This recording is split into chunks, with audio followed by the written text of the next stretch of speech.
आज मला काय घरी करमतच नव्हतं. मग म्हणलं यावर रानातनं फिरून. ह्या रस्त्याने नीट जावं लागतं इकडं तिकडं बघून, कारण इथं चिखल साईडला वडा आहे त्यामुळं. बरं झालं रानात आलं की पोरं गावली. मी त्याच्यासाठीच आलेलो. मी करणला म्हणलं नारळाच्या झाडावर चढ, तर तो म्हणला तुमच्या जांभळीवर चढू का? राहू दे बस म्हणलं खालीच. त्या का बागाची ओढी टाकण्यासाठी तिकडून धरून आणलाय, काय गरज नसताना. करणला हातात काय घावलं की करण सुट्टीच देत नाही. तोच सीन झाला इथं. चक्रावर उभं राहून नुसतंच पुढं माग, नंतर तर पाक गावतातच न्याला. गाडी त्यांची बाहेरच येईना, अडकूनच बसली.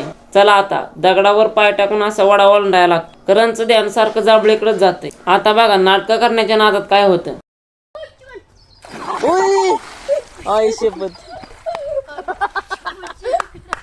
करण गेला विहिरीत स्वच्छ व्हायला, आला की परत पळापळी. त्याच्या नादात पिट्याच पडला. चला पोरले हसावत्यात. ती गेली पळत व्हिडिओ बघाय. चला दाखवतो कुठला व्हिडिओ, ह्या टिक्याचा व्हिडिओ. चला जातो घरी, भेटूया पुढच्या व्लॉग मध्ये.